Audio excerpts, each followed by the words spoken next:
एवं उनकी प्रेरणा से हम सब आज पढ़ रहे हैं पूज्य गुरुदेव के द्वारा लिखित आत्मकथा के रूप में उनका साहित्य हमारी वसीयत और विरासत। आइए आज का ये स्वाध्याय प्रारंभ करने के पहले एक बार गायत्री मंत्र साथ साथ। ओम भूर्भुवः स्वः तत्सवितुर्वरेण्यम् भर्गो देवस्य धीमहि धियो यो नः प्रचोदयात्।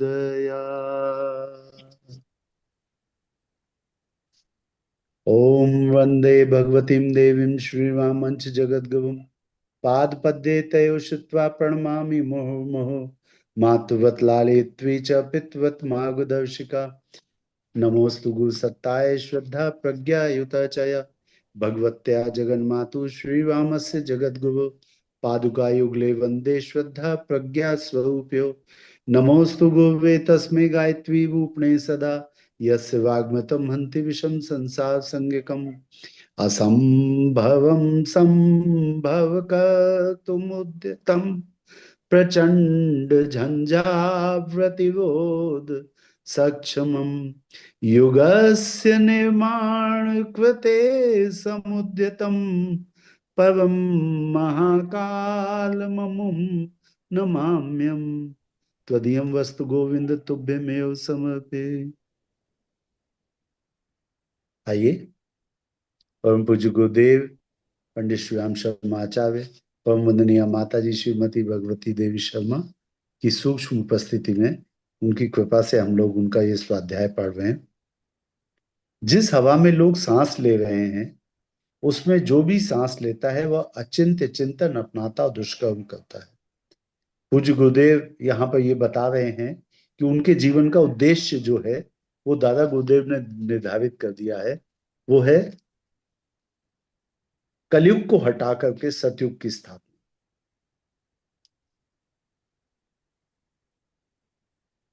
जिस हवा में लोग सांस ले रहे हैं उसमें जो भी सांस लेता है वह अचिंत्य चिंतन अपनाता है, दुष्कर्म करता है। दुर्गति हाथों हाथ सामने आती जाती है। यह अदृश्य लोक में भय गए विकृत वातावरण का प्रतिफल है। इस स्थिति में जो भी रहेगा नव पशु और नव पिशाच जैसे क्रिया कृत्य करेगा। भगवान की इस सर्वोत्तम कृति धरती और मानव सत्ता को इस प्रकार नरक बनते देखने में व्यथा होती है। महाविनाश की संभावना से कष्ट होता है। इस स्थिति को बदलने, इस समस्या का समाधान करने के लिए भारी गोवर्धन पर्वत उठाना पड़ेगा, लंबा समुद्र लांघना पड़ेगा। इसके लिए वामन जैसे बड़े कदम उठाने को ही तुम्हें बुलाया गया है। इसके लिए तुम्हें 1 से 5 बनकर मोर्चों पर लड़ना पड़ेगा। कुंती के समान अपनी एकाकी सत्ता को निचोड़कर 5 देव पुत्रों को जन्म देना होगा, जिन्हें भिन्न भिन्न मोर्चों पर भिन्न भिन्न भूमिका प्रस्तुत करनी पड़ेगी।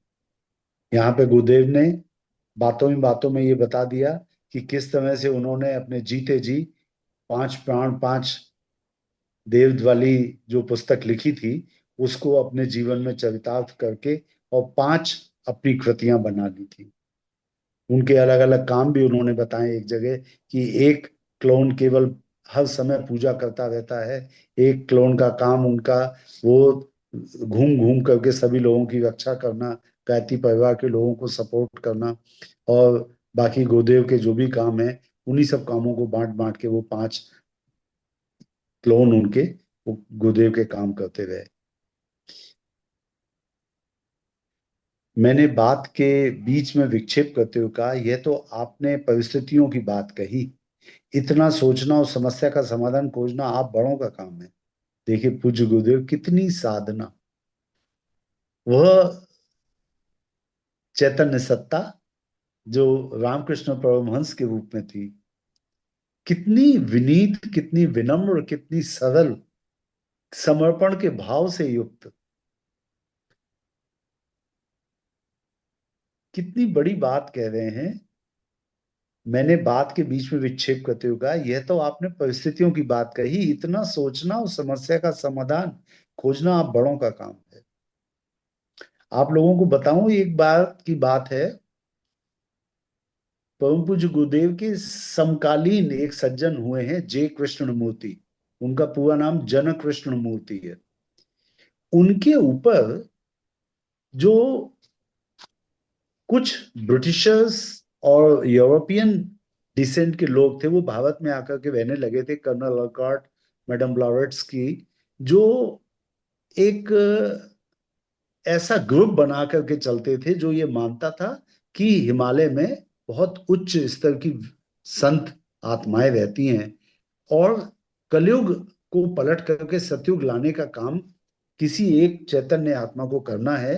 तो उन लोगों ने अपनी समझ से जन कृष्ण मूर्ति को ढूंढ करके और उनके लिए तप करना शुरू कर दिया कि यही अवतारी सत्ता है। उनको गलत फहमी हो गई थियोसॉफिकल सोसाइटी वाले लोगों को, और उन्होंने सब लोगों ने मिलकर के उस आत्मा के लिए तप करना शुरू कर दिया कि इस आत्मा में ताकत आ जाए और ये अपना काम करने करने पाए। तो जनकृष्ण इतने सारे लोग, उच्च स्तर की आत्मा किसी एक के लिए अगर तप करेंगे तो उनका स्तर तो बढ़ना ही पड़ेगा। वो स्तर उनका ऐसा बढ़ा कि वो एक दार्शनिक बन गए, फिलोसफिकल। कई किताबें उन्होंने लिखी हैं जन कृष्ण मूर्ति ने, जय कृष्ण मूर्ति के नाम से वो फेमस हुए। लेकिन जिस व्यक्ति ने स्वयं साधना ना की हो, जो स्वयं ईश्वर के द्वारा निर्धारित ना किया गया, वो व्यक्ति युग परिवर्तन कैसे कर सकता है? तो परम पूज्य गुरुदेव ने ये बात जब उनसे पूछी गई बाद में कि जन कृष्ण मूर्ति के लिए अनेक लोगों ने साधना करी कि वो युग परिवर्तन करेंगे, तो आप बताइए। तब तक गुरुदेव को लोग समझ नहीं पाए थे कि ये अवतारी सत्ता है, तो आप बताइए वो फेल क्यों हो गए? तो गुरुदेव ने एक ही बात कही कि नेतृत्व करने लायक क्षमता उनमें नहीं थी और इतनी उन्होंने साधना नहीं की थी।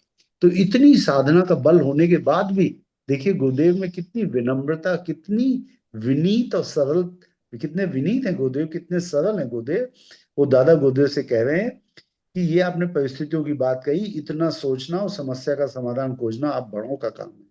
मुझ बालक को तो काम बता दीजिए और सदा की तरह कठपुतली के तावों को अपनी उंगलियों में बांधकर नाच नचाते रहिए। परामर्श मत कीजिए, समर्पित को तो केवल आदेश चाहिए। पहले भी आपने जब कोई मूल आदेश स्थूलतः या सूक्ष्म संदेश के रूप में भेजा है, उसमें हमने अपनी ओर से कोई नुच नहीं की।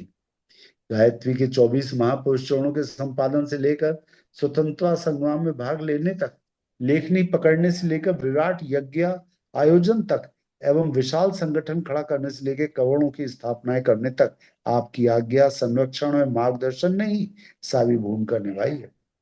सब कुछ गुरुदेव ने किया, लेकिन सारा क्रेडिट अपने गुरु को दे रहे हैं। दृश्य रूप में हम भले ही सबके समक्ष रहे हों, हमारा अंतःकरण जानता है कि यह सब कराने वाली सत्ता कौन है। फिर इसमें हमारा सुझाव कैसा, सलाह कैसी? इस शरीर का एक एक कण, रक्त की एक एक बूंद, चिंतन, अंतःकरण आपको विश्व मानवता को समर्पित है।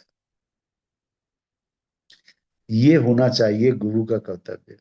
जो गुरुदेव ने ये लाइनें लिखी हैं, ये हम सब शिष्यों को अपनानी चाहिए। आज ही एक सीनियर भैया से बात कर रहे थे, तो उन्होंने, ओम भैया, एक बड़ी विचित्र बात बताई। उन्होंने कहा वो जो मंत्र बॉक्स आता है ना, तो बहुत पहले की बात है, वो मंत्र बॉक्स 50 रुपए का आता था। तो आगरा के एक डॉक्टर ने एक कार्यकर्ता से कहा कि मैं बहुत सारे लोगों को गायत्री परिवार से जोड़ना चाहता हूँ, तो ये मंत्र बॉक्स मेरे लिए ले आना, मुझे ये बहुत अच्छा लगा। तो बोले कितने का है ये? बोले साहब 250 रुपए का है। और उस समय वो मंत्र बॉक्स 50 रुपए का आता था। तो उन्होंने 1500 रुपये तत्काल निकाल के दिए, कहा 6 मंत्र बॉक्स मेरे लिए ले आना। उन्होंने वो 6 मंत्र बॉक्स ला के उसको दे दिए, और 6 मंत्र बॉक्स 300 रुपये में आए। बाकी 1200 रुपये उस गायत्री परिवार के कार्यकर्ता ने अपनी जेब में रख लिए। कुछ महीनों के बाद वो डॉक्टर जो थे, जिन्होंने 6 मंत्र बॉक्स मंगाए, वो एक और वरिष्ठ कार्यकर्ता के संपर्क में आए, और उनसे उन्होंने बात करी कि हम इस तरह से ये मंत्र बॉक्स, पहले हम लोगों को गुरुदेव का साहित्य देते थे, पर अब हमने मंत्र बॉक्स देना शुरू कर दिया है, और ये बहुत ही अच्छा है, 250 रुपये में एक अच्छा गिफ्ट है। तो उनका नहीं, ये तो 50 रुपए का आता है। और ये उनको बड़ा झटका लगा। तो उन्होंने शिकायत की, उन्होंने कहा कि एक कार्यकर्ता हमको 250 रुपये में दे गया, आप कह रहे हैं 50 रुपए का है। तो उन्हें बड़ा दुख हुआ। और वो उन्होंने लगभग आंसुओं से रोते हुए कहा उस सीनियर कार्यकर्ता से, उन्होंने कहा भाई साहब बताइए, आपके गायत्री परिवार में ऐसे भी लोग हैं? तो उन सीनियर कार्यकर्ता को भी बड़ा दुख हुआ और उन्होंने कहा कि भाई साहब, मैं माफी मांगता हूँ उस कार्यकर्ता की प्रति से, गायत्री परिवार की तरफ से। और तो उन्होंने कहा कि ऐसे लोगों का क्या किया जाए? तो उन सीनियर कार्यकर्ता ने कहा कि आप कल प्रातःकाल 3 बजे उठ करके नहा धो करके और गुरुदेव से ये सवाल करिए। गुरुदेव हालांकि तब शरीर में नहीं थे।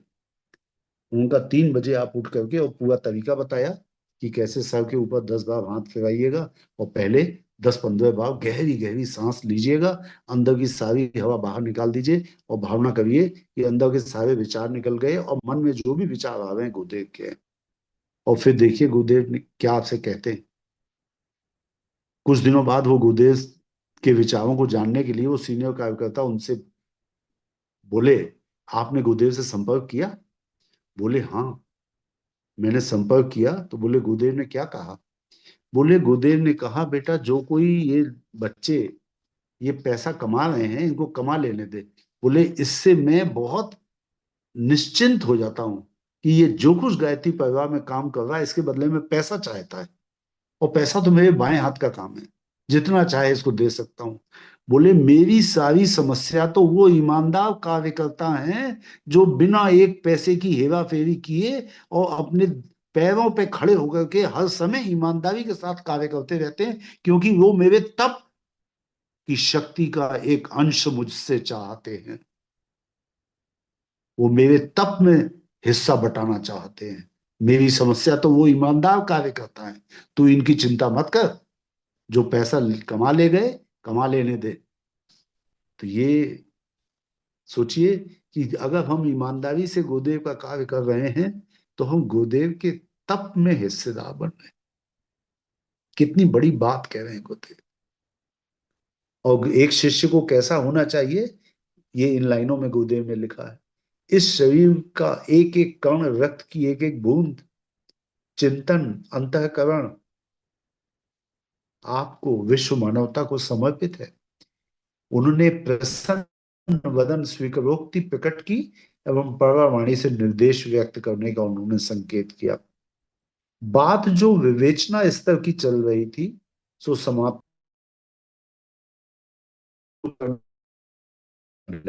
एक समाज बनना है, 5 रामदूतों की तरह, पांडवों की तरह काम 5 तरह से करने हैं, इसलिए इसी शरीर को 5 बनाना है। एक पेड़ पे 5 पक्षी रह सकते हैं, तुम अपने को 5 बना लो। इसे सूक्ष्मीकरण कहते हैं। 5 शरीर सूक्ष्म रहेंगे, क्योंकि व्यापक क्षेत्र को संभालना सूक्ष्म सत्ता से ही बन पड़ता है। जब तक पांचों परिपक्व होकर अपने स्वतंत्र काम न संभाल सकें, तब तक एक इसी शरीर से उनका परिपोषण करते रहो। इसमें 1 वर्ष भी लग सकता है एवं अधिक समय भी। जब वे समर्थ हो जाएं तो उन्हें अपना काम करने हेतु मुक्त कर देना। समय आने पर तुम्हारे दृश्यमान स्थूल शरीर की छुट्टी।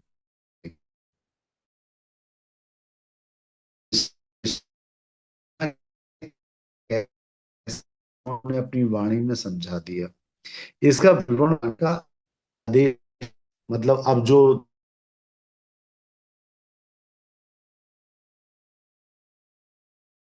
और गुरुदेव के बीच में बातें हुई वो बताई। इसका विवरण बताने का आदेश नहीं है, जो कहा गया उसे कर रहे हैं। संक्षेप में इसे इतना ही समझना पर्याप्त होगा। वायुमंडल का संशोधन, वातावरण का परिष्कार, नवयुग का निर्माण, महाविनाश का निरस्त्रीकरण समापन और देव मानवों का उत्पादन अभिवर्धन, ये 5 काम करने हैं। ये पांचों काम किस प्रकार करने होंगे, इसके लिए अपनी सत्ता को 5 भागों में कैसे विभाजित करना होगा, भागीरथ और दधीच की भूमिका किस प्रकार निभानी होगी, इसके लिए अलौकिक क्रियाकलापों से विराम लेना होगा। बिखराव को समेटना पड़ेगा, यही है सूक्ष्मीकरण। ये गुरुदेव ने जो 5 बातें बताई कि 5 काम जो अलग अलग 5 सूक्ष्म शरीरों से लिए जा रहे हैं, उसके लिए गुरुदेव ने सूक्ष्मीकरण की साधना करी। इसके लिए जो करना होगा समय समय पे बताते रहेंगे। योजना को असफल बनाने के लिए, इस शरीर को समाप्त करने के लिए जो दानवी प्रहार होंगे। ये दादा गुरुदेव कह रहे हैं कि जब भी कोई अच्छा काम होता है, देवता लोग कोई अच्छा काम करते हैं, तो दानव लोग, राक्षस लोग प्रहार भी करते हैं। तो इस योजना को असफल बनाने के लिए, इस शरीर को समाप्त करने के लिए जो दानवी प्रहार होंगे, उससे बचाते चलेंगे। पूर्व में हुए आसुरी आक्रमण की पुनरावृत्ति कभी भी किसी रूप में सज्जनों परिजनों पर प्रभाव आदि के रूप में हो सकती है। पहले की तरह सब में हमारा संरक्षण साथ रहेगा। अब तक जो काम तुम्हारे जिम्मे दिया है, उन्हें अपने समर्थ सुयोग्य परिजनों के सुपुर्द करते चलना, ताकि मिशन के किसी काम की चिंता या जिम्मेदारी तुम्हारे ऊपर न रहे। जिस महापरिवर्तन का ढांचा हमारे मन में है, उसे पूरा तो नहीं बताते, पर उसे समय अनुसार प्रकट करते रहेंगे। दादा गुरुदेव कह रहे हैं गुरुदेव से कि दादा गुरुदेव ने अपने मन में एक रूपरेखा बना रखी है कि पूरा परिवर्तन, समग्र विश्व में क्या क्या परिवर्तन आने हैं। वो परिवर्तन जो उन्होंने सोच रखा, उसकी जो ब्लूप्रिंट उन्होंने बना रखी, नक्शा बना रखा है, उसे पूरा तो नहीं बता रहे अभी, पर उसे समयानुसार प्रकट करते रहेंगे। हर थोड़े दिनों बाद बताते रहेंगे कि क्या काम करना है। ऐसे विषम समय में उस रणनीति को समय से पूर्व प्रकट करने से उद्देश्य की हानि होगी। इस बार हमें अधिक समय रोका नहीं गया। बैटरी चार्ज करके बहुत दिनों तक काम चलाने वाली बात नहीं बनी। उन्होंने कहा कि हमारी ऊर्जा अब तुम्हारे पीछे अदृश्य रूप में चलती रहेगी। अब हमें एवं जिनको आवश्यकता होगी उन ऋषियों को तुम्हारे साथ सदैव रहना और हाथ बटाते रहना पड़ेगा। तुम्हें किसी अभाव का, आत्मिक ऊर्जा की कमी का कभी अनुभव नहीं होगा। वस्तुतः यह 5 गुना और बढ़ जाएगी, क्योंकि सभी ऋषियों का आशीर्वाद मिल गया। हमें विदाई दी गई और हम शांति कुंज लौट आए। हमारी सूक्ष्म गौण सावित्री साधना राम नवमी 1984 से आरंभ हो गई। तपस्या आत्मशक्ति की उद्भव हेतु अनिवार्य। आत्मशक्ति अगर किसी को बढ़ानी है, तो उसके लिए तप करना तो अनिवार्य है। अरविंद, महर्षि अरविंद के लिए कह रहे हैं गुरुदेव, अरविंद ने विलायत से लौटते ही अंग्रेजों को भगाने के लिए जो उपाय संभव थे, वे सभी किए, पर बात बनती न दिखाई पड़ी। राजाओं को संगठित करके, विद्यार्थियों की सेना बनाकर व पार्टी गठित करके उसने देख लिया उन्होंने देख लिया कि इतनी सशक्त सरकार के सामने यह छुटपुट प्रयत्न सफल ना हो सकेंगे। इसके लिए समान स्तर की सामर्थ्य टक्कर लेने के लिए चाहिए। गांधी जी के सत्याग्रह जैसा गांधी जी के सत्याग्रह जैसा उन दिनों संभव नहीं था। ऐसी दशा में उन्होंने आत्मशक्ति उत्पन्न करने और उसके द्वारा वातावरण गर्म करने का काम हाथ में लिया। अंग्रेजों की पकड़ से अलग हटकर वे पौंडीचेरी चले गए और एकांतवास, मौन साधना सहित विशिष्ट तप करने लगे। महर्षि अरविंद, पहले उन्होंने अंग्रेजों से लड़ने की ठानी, छुटपुट प्रहार किए, अलीपुर जेल में बंद भी रहे। जेल में बंद रहने के दौरान उनको मौन साधना करते समय, ध्यान करते समय कहते हैं भगवान श्री कृष्ण के दर्शन हुए और उनसे उनको गाइडेंस मिली कि इतनी सशक्त सरकार के सामने ये छोटे मोटे शारीरिक प्रयत्न काम ना आएंगे, तो उसके लिए आत्मबल जागृत करना पड़ेगा। तो ऐसी दशा में उन्होंने आत्मशक्ति उत्पन्न करने और उसके द्वारा वातावरण गर्म करने का काम हाथ में लिया। अंग्रेजों की पकड़ से अलग हटकर, क्योंकि अंग्रेजों का शासन था भारतवर्ष में, पर पौंडीचेरी में अंग्रेजों का शासन नहीं था। पौंडीचेरी जो थी वो फ्रेंच कॉलोनी थी। तो वहां पर वो चले गए पौंडीचेरी में, क्योंकि वहां पे रहने पर अंग्रेज उनको पकड़ नहीं सकते थे। वो अलग देश था एक तरह से। और एकांतवास में मौन साधना सहित विशिष्ट तप करने लगे। आप लोगों की जानकारी के लिए बता दें कि अभी सन 1926 में हमारी परम वंदनीय माता जी का जन्म हुआ था। 1926 में 18 जनवरी 1926 को वसंत पंचमी के दिन अखंड ज्योति प्रज्वलित की थी परम पूज्य गुरुदेव ने अपने 24 वर्ष की साधना में। उसी दिन 1926 में दादा गुरुदेव ने प्रथम बार इस जीवन में पूज्य गुरुदेव को दर्शन दिया। और 1926 में ही महर्षि अरविंद ने अपनी तप साधना प्रारंभ करी थी। तो ये 1926 अखंड ज्योति का और माँ का, परम वंदनीय माता जी का शताब्दी वर्ष होगा 2026। और महर्षि अरविंद की तप साधना का भी शताब्दी वर्ष होगा। तो अंग्रेजों की पकड़ से अलग हटके वे पौंडीचेरी चले गए और एकांतवास, मौन साधना सहित विशिष्ट तप करने लगे। लोगों की दृष्टि में वो पलायनवाद भी हो सकता था, पर वस्तुतः वैसा था नहीं। सूक्ष्मदर्शियों के अनुसार उसके द्वारा अदृश्य स्तर की प्रचंड ऊर्जा उत्पन्न हुई, वातावरण गर्म हुआ और एक ही समय में देश के अंदर इतने महापुरुष उत्पन्न हुए जिसकी इतिहास में अन्यत्र कहीं भी तुलना नहीं मिलती।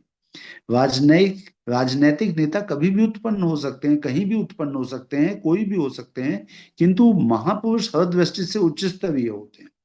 आप लोगों को ये नहीं लगता कि हमारे भारतीय स्वतंत्रता संग्राम के दौरान में अनेकों महापुरुष ऐसे पैदा हुए जिन्हें अपने जीवन की कोई परवाह नहीं थी? जैसे भगत सिंह, एक बच्चा जो सिर्फ इसलिए पैदा हुआ कि उसे अपने शरीर को उत्सर्ग करना था माँ के चरणों में, माँ भारती के चरणों में, भारत की स्वतंत्रता के लिए अपनी आहुति देनी थी। कितनी कम उम्र में उन्होंने अपनी आहुति दी और भारतीय जनमानस को झकझोर दिया।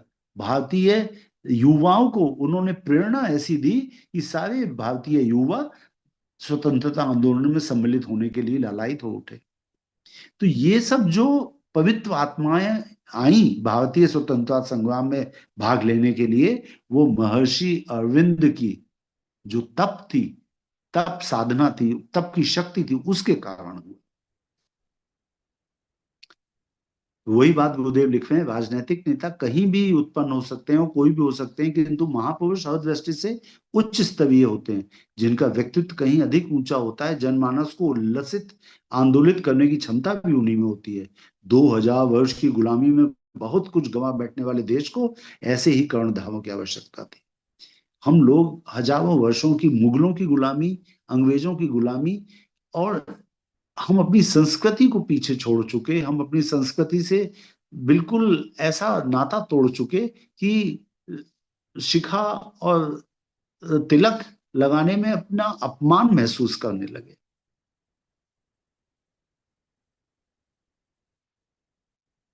वे एक नहीं अनेकों एक ही समय में उत्पन्न हुए, प्रचंड ग्रीष्म में उठते चक्रवातों की तरह।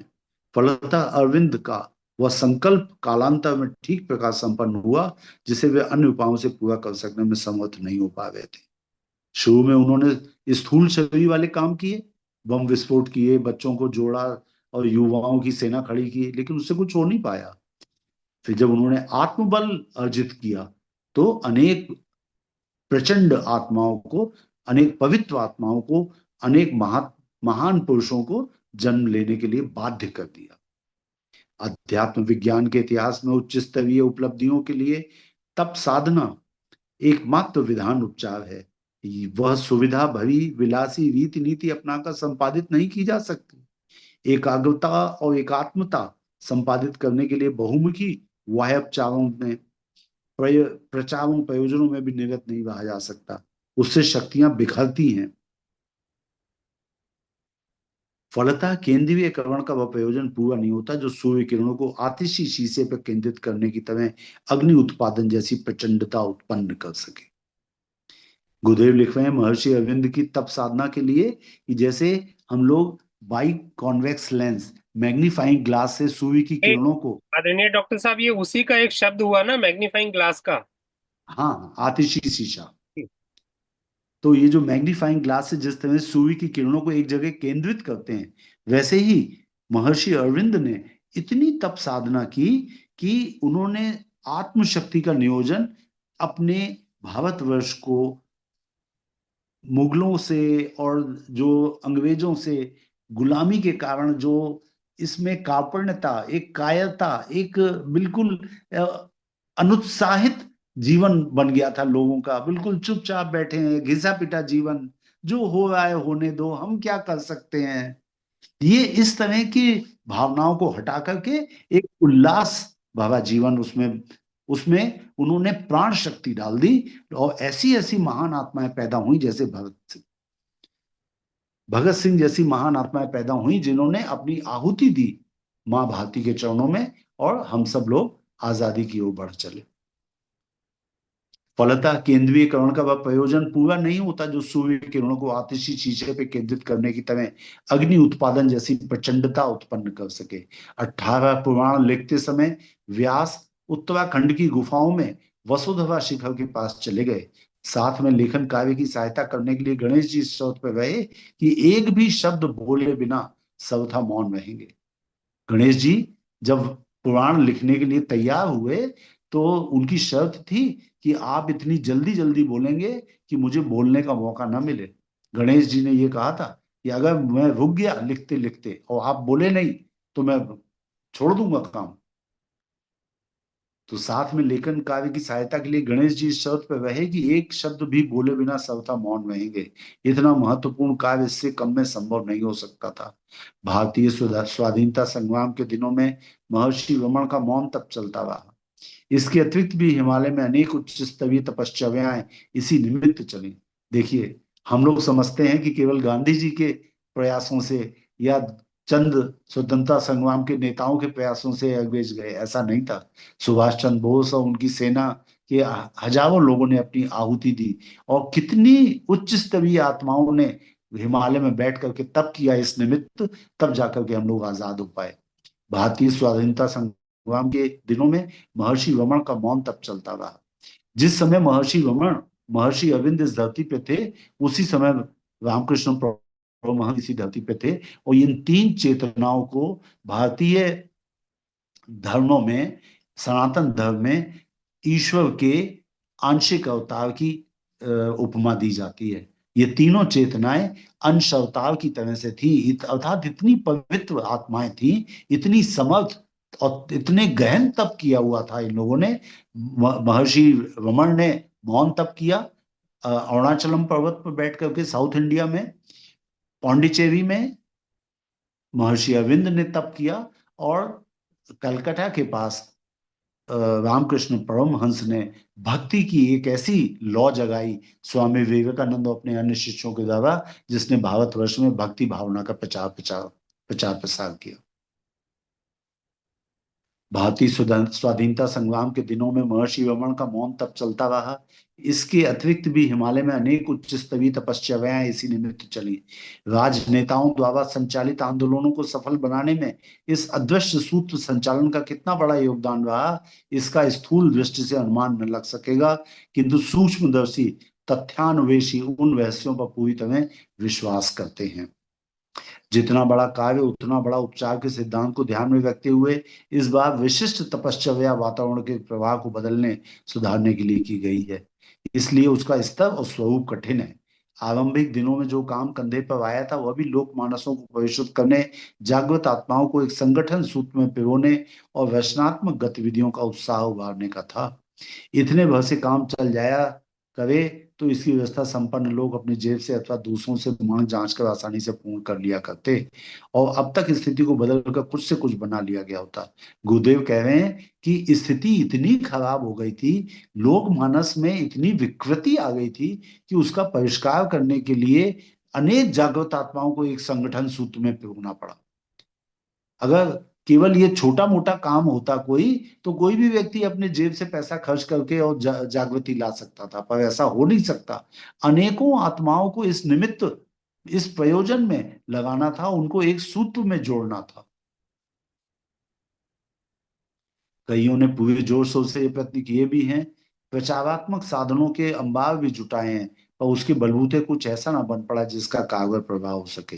वस्तु स्थिति को समझने वाले निर्देशक ने सर्वप्रथम एक ही काम सौंपा, 24 साल की गायत्री महापरिश्रण साधना श्रृंखला का पिछले 30 वर्षों में जो कुछ बन पड़ा उसका उसमें श्रेय। गुरुदेव कह रहे हैं कि उनके दादा गुरुदेव ने ये पहले ही समझ लिया कि ये काम छोटा मोटा नहीं है, इसलिए 24 लाख गायत्री मंत्र के 24 महापुरुषण करने के लिए उन्होंने कहा, ताकि वो शक्ति जुटाई जा सके कि लोगों के मनों को बदल सके।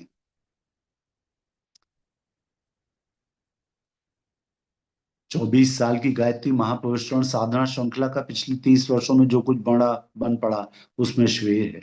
कमाई की वह हुंडी ही अब तक काम देती रही। अपना व्यक्ति विशेष का, समाज का, संस्कृति का यदि कुछ भला अपने द्वारा बन पड़ा तो इस 24 वर्ष के संचित भंडार को खर्च किए जाने की बात ही समझी जा सकती है। उस समय भी मात्र जब संख्या ही पूरी नहीं की गई थी, वह साथ ही कितने अनुबंध, अनुशासन एवं व्रत पालन भी जुड़े हुए थे। जब संख्या तो ज्यों त्यों करके कोई भी खाली समय वाला पूरी कर सकता है, पर विलासी एवं अस्त व्यस्त जीवनचर्या अपनाने वाला कोई व्यक्ति उतनी भर चिन्ह पूजा से कोई बड़ा काम नहीं कर सकता। गुरुदेव ने बार बार एक बात कही है कि 24 के जो 24 महापुरुषण किए गए, वो कोई भी व्यक्ति कर सकता है। जो रिटायर्ड आदमी कोई बैठा है, आप उससे कह दीजिए भैया 66 माला रोज कर लिया करो, आप उसके 2 टाइम खाने का इंतजाम कर दीजिए, दाल रोटी का इंतजाम कर दीजिए, बैठे बैठे कर लेगा। लेकिन उसकी मनस्थिति क्या रहेगी? क्या उसके मन में ये भावनाएं हैं कि हमें इस जीर्ण शीर्ण हिंदू समाज को ऊपर उठाना है? क्या उसकी मनस्थिति ये है कि हमें हिंदुओं के मनों में नए सिरे से साहस भरना है? क्या उसकी मनस्थिति ये हो सकेगी कि हमारा पूरा समाज उच्च स्तरीय बने, हमारा पूरा सनातन संस्कृति देव संस्कृति बन जाए, वसुधैव कुटुंबकम की भावना उसमें रहेगी? आज भी मैं जानता हूं उन भाइयों को जो इस समय कर रहे हैं 66 माला प्रतिदिन। मैंने उनसे पूछा, भैया क्या कर रहे हैं आप? बोले 66 माला प्रतिदिन जप कर रहे हैं। किस लिए कर रहे हैं? ब्रह्मास्त्र चाहिए। उद्देश्य क्या है? माँ गायत्री सबसे पहले ये देखेंगी उद्देश्य क्या है। तो जब संख्या तो ज्यों त्यों करके कोई भी खाली समय वाला पूरी कर सकता है, पर विलासी एवं अस्त व्यस्त जीवनचर्या अपनाने वाला कोई व्यक्ति उतनी भर चिन्ह पूजा से कोई बड़ा काम नहीं कर सकता। साथ में तपश्चर्या के कठोर विधान भी जुड़े रहने चाहिए, जो स्थूल शरीर, सूक्ष्म कारण तीनों ही शरीरों को तपाते और दृष्टि से समर्थ बनाते हैं। संचित कषाय कल्मश भी आत्मिक प्रगति के मार्ग में बहुत बड़े व्यवधान होते हैं। जब भी आप जप कर रहे हैं तो ये मान करके चलें कि पूर्व जन्मों में जितने पाप और दुष्कर्म करके आए हैं, पहले तो उनका शमन होगा, मिलना तो बाद में शुरू होगा। उनका निवारण एवं निराकरण भी इसी भट्टी में प्रवेश करने से बन पड़ता है। आज के लिए इतना ही, शेष हम लोग कल प्रारंभ करेंगे। तब तक के लिए प्रणाम। ओम शांति शांति शांति। भैया जी नमस्कार। दीदी प्रणाम भैया दीदी। जी एक प्रश्न पूछना है। जैसे जी हम दीदी। अनुष्ठान करते हैं तो उसमें